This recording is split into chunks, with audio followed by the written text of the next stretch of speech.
യുവതിയെ ബലാത്സംഗം ചെയ്യുകയും ഭീഷണിപ്പെടുത്തി ഗർഭചിത്രം നടത്തുകയും ചെയ്തെന്ന കേസിൽ രാഹുൽ മാങ്കൂട്ടത്തിലിന്റെ ഹർജിയിൽ രാഹുലിനെതിരെ പ്രോസിക്യൂഷൻ പുതുതായി സമർപ്പിച്ച തെളിവുകളും കോടതി ഇന്ന് പരിശോധിച്ചു. രാഹുലിനെതിരെ പുതിയതായി രജിസ്റ്റർ ചെയ്ത ബലാത്സംഗ കേസിന്റെ എഫ്ഐആറും പ്രോസിക്യൂഷൻ കോടതിയിൽ ഹാജരാക്കി.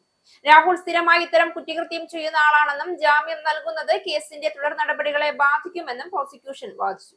ബലാത്സംഗവും ഗർഭചിത്രവും നടന്നുവെന്ന് സ്ഥാപിക്കുന്നതിന് ഡോക്ടറുടെ മൊഴി സഹിതമുള്ള രേഖ പ്രോസിക്യൂഷൻ കോടതിയിൽ ഹാജരാക്കി.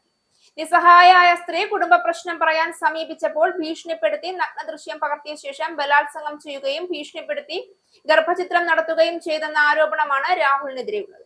ഗുരുതരമായ കുറ്റകൃത്യം നടന്നുവെന്ന് ചൂണ്ടിക്കാട്ടുന്ന പോലീസ് റിപ്പോർട്ടാണ് കോടതിയിൽ നൽകിയത്.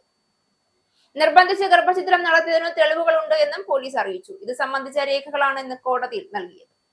യുവതിയുടെ കേസിൽ ഉഭയസമ്മതപ്രകാരമായിരുന്നു ശാരീരിക ബന്ധം എന്ന രാഹുലിന്റെ വാദം ഖണ്ഡിക്കാനാണ് വിവാഹ വാഗ്ദാനം നൽകി 23-കാരിയെ പീഡിപ്പിച്ചുവെന്ന കേസിലെ എഫ്ഐആർ കൂടി പ്രോസിക്യൂഷൻ ഹാജരാക്കിയത്. പരാതിക്കാരിയായ യുവതിയുടെ വീട്ടിലെത്തി രാഹുൽ ആത്മഹത്യാ ഭീഷണി മുഴക്കിയിരുന്നതായി പ്രോസിക്യൂഷൻ കോടതിയെ അറിയിച്ചിരുന്നു. ഗർഭചിത്രത്തിനു സമ്മർദ്ദം ചെലുത്തിയായിരുന്നു ഭീഷണിയെന്നും ഫ്ളാറ്റിൽ നിന്ന് ചാടുമെന്ന് പറഞ്ഞുവെന്നുമാണ് പ്രോസിക്യൂഷൻ വ്യക്തമാക്കുന്നത്.